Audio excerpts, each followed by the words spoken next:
Curse of the Werewolf is the 11th episode of the 8th season of Rugrats, and I was really looking forward to this one because I love Halloween, I love theme parks, I love when either are in animation, and this one combines both of them. I was really happy, and I have to say, it was a lot of fun.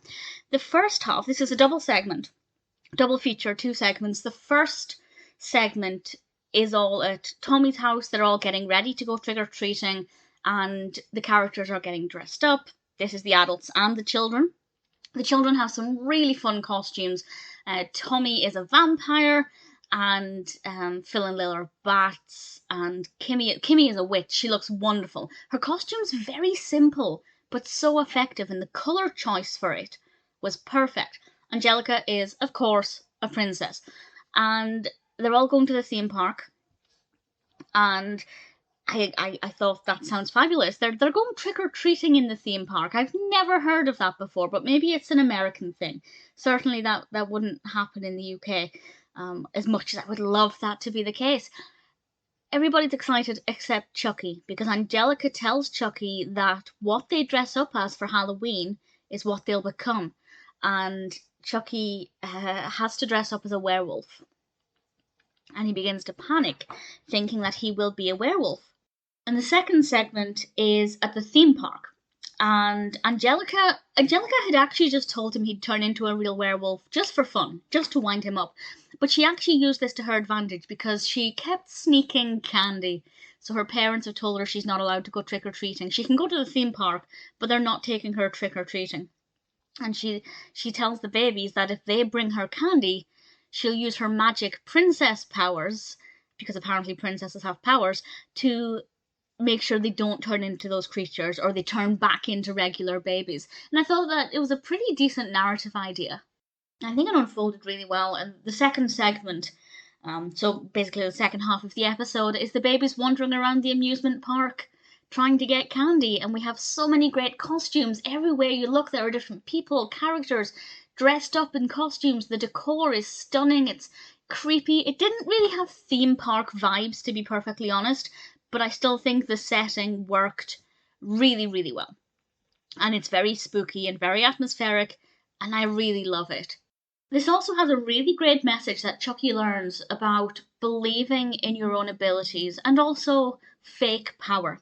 Something I've mentioned before, I think in context with the Rugrats episodes, is that young children, if you tell them they have magical powers, they can believe it.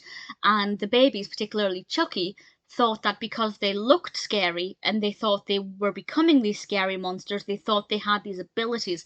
And we start to see Chuckie really standing up to Angelica at one point because he believes that's who he is now. He's Chuckie the scary werewolf, so he has the ability to stand up to her. But of course, we the viewer know, well, I suppose it depends on what age the viewer is, but generally the viewer is going to know that actually Chuckie hasn't turned into a werewolf puppy.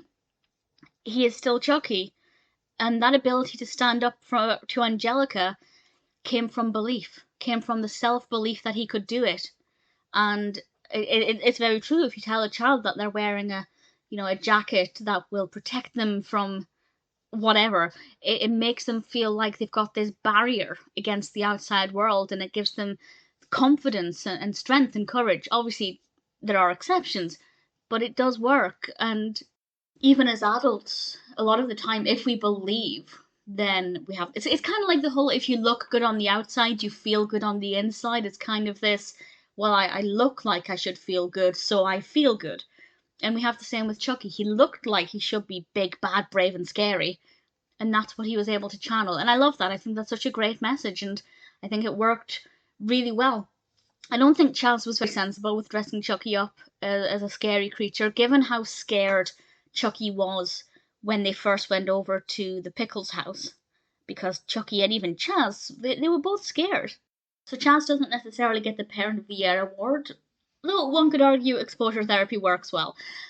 Either way, I really enjoyed this. I had a lot of fun with it. It definitely worked as a double feature. It did take the entire first half to set up, and I feel like the dream sequence with Chuckie dreaming of a werewolf we could have taken out. I don't think it added anything. I think it was pretty clear he was already terrified without the nightmare. And they could have used that time to go to the park and spend a bit more time there. But at the same time, I think the break in between the two segments is actually just before they go to the park. So in terms of having two separate segments as one double feature, it makes sense. But yeah, I feel like they could have cut that out, given us a bit more at the theme park, a little bit more to look and, see there. But other than that, I really thoroughly enjoyed it. I thought Curse of the Werewolf was a lot of fun and one that I would be very, very happy to watch again.